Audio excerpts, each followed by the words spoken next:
Welcome to my channel.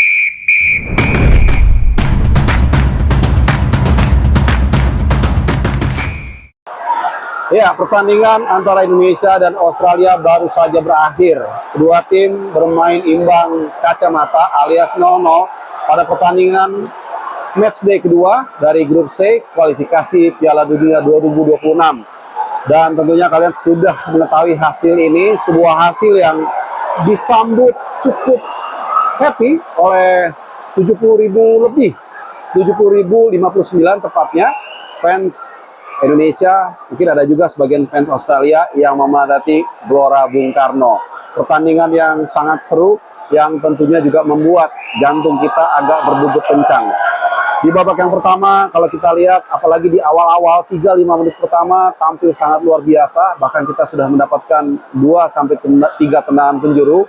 Dan juga ada satu peluang ya di awal-awal, namun kita tahu semua Indonesia gagal memanfaatkan peluang ataupun create chance tersebut menjadi gol. Dan saat ini gue ngerekam pertandingan baru mungkin 10 menit ya berakhir, dan seperti biasa rutinitas ataupun sakral ya, lagu sakral yang selalu didengungkan, kalian sudah tahu, nggak usah gue sebutkan judulnya, itu dilantunkan dan seperti biasa para pemain, official dan juga pelatih Sintayong itu memutari lingkaran di tengah. Satu hasil yang mungkin kalau kita sedikit flashback ke nggak usah jauh-jauh ya, 1-2 tahun lalu, mungkin sulit membayangkan bahwa 2 pertandingan awal kita berhasil menahan imbang 2 jawara Asia, 2 tim yang rutin lolos ke Piala Dunia, yaitu Arab Saudi dan Australia.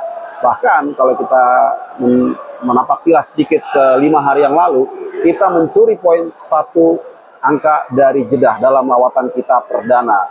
Sebuah hasil yang menurut gua ini patut kita apresiasi, apalagi tentunya juga kita harus memberikan apresiasi ya kepada segenap stakeholder sepak bola Indonesia. Tentunya yang pertama kita harus menunjukkan Pak Erick Thohir yang dengan lobby tingkat tingginya berhasil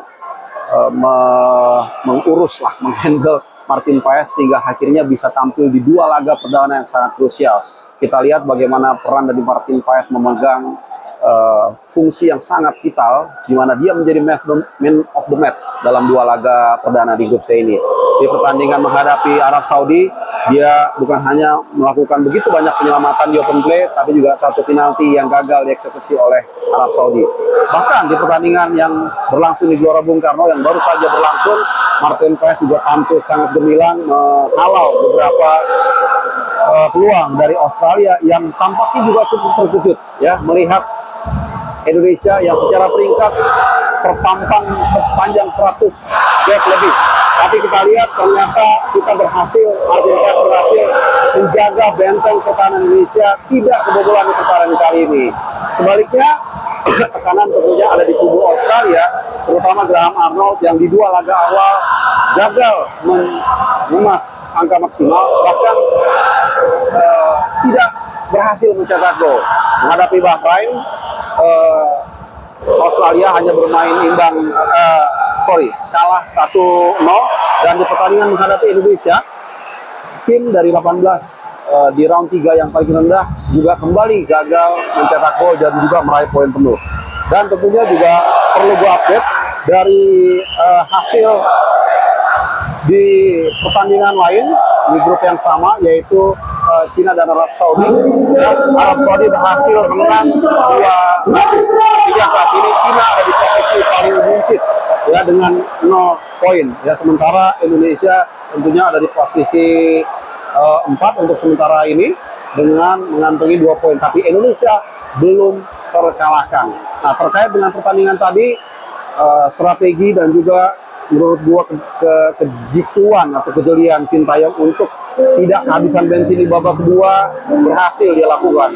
Artinya masuknya beberapa pemain, pergantian pemain di babak kedua ini juga memberikan impact yang sangat positif. Tom Hai misalnya dicadangkan, memang kelihatannya kurang fit ya, tapi kemudian ketika dengan freshness yang hanya sekitar 70-80%, tapi dimainkan di 30 menit terakhir, tentunya membuat di tengah kita masih bisa menyengat, masih bisa menjaga keseimbangan. Dan kemudian juga ketika Sandy Walsh sudah mulai kelelahan, dia ganti dengan Wahyu Prasetyo dan tampil sangat baik, meskipun di momen-momen terakhir dia melakukan sebuah sacrifice goal menurut gua, yang akhirnya membuat satu isi GBK ini deg-degan. Dan saat ini gua membawakan ini, mantan gua Raisa lagi membawakan lagu ya yang kalian bisa dengar mungkin sayup-sayup ya, lagunya cantik, orangnya juga cantik, dan gua rasa hasil dari pertandingan ini juga cantik ya. Bayangkan, sekali lagi gua mengatakan, 1 tahun lalu mungkin tidak terbayangkan di impian paling liar kita sekalipun Indonesia berhasil menahan 2 jawara Asia. Dan tentunya gua nggak mau terlalu jauh memberikan statement, kita nikmati dulu hasil ini, sebuah hasil yang mungkin sepanjang Indonesia berdiri belum pernah kita peroleh. Mari kita apresiasi, mari kita hargai. Jangan dulu bicara Bahrain, dan dulu bicara China, meskipun nanti seperti biasa Jenderal Bung Harpa akan terbang pasti ke salah satu minimal dari WET tersebut. Nah teman-teman, sebelum gua tutup, gua ingin memberikan apresiasi ya buat penonton Indonesia, terutama yang hadir di GBK ya, yang tadi setelah berkali-kali gue memberikan share ke kalian bahwa hormati tamu kita ya, bahkan dalam agama umum kita diajarkan untuk menghargai tamu. Dan malam ini gue melihat status kita naik bukan karena materi, bukan karena jabatan, tapi karena tingkah laku kita yang tadi ketika lagu kebangsaan Australia diperdengarkan, kita memberikan respect, dan itu menurut gue adalah sebuah cerminan manusia yang punya kelas. Dan ingat, dulu hal tersebut justru sering kita lakukan dan digunakan Malaysia tahun 2010 untuk memantik semangat para pemain Malaysia. Dan malam ini Friends berperan besar dalam menjaga kondisivitas tersebut, dan gue sangat respect. Tinggal mungkin ada beberapa oknum yang masih mengganggu hotel para pemain tamu yang masih ada pembenaran, tapi biarlah, pelan-pelan kita memperbaiki diri. Dan terima kasih untuk para pemain juga. Thanks for all players, you are such an amazing person, amazing karakter. We owe you so much ya. Terima kasih teman-teman semua, terima kasih juga rekan media, PSSI semua, luar biasa. Sekali lagi kita nikmati hasil ya, 2 poin dalam 2 laga tidak terkalahkan. Who cares? Yang penting kita sekarang bisa mulai dekat dengan mimpi untuk lolos Piala Dunia. Kita nggak pernah tahu apakah hasil akhir akan kita ke Amerika Serikat, Kanada, maupun juga Meksiko. Tapi yang jelas saat ini kalian lebih bangga dari sebelumnya sebagai orang Indonesia. Terima kasih teman-teman, terima kasih Garuda, terima kasih para pemain, staff, dan semuanya. I have no words to describe. Thank you semua.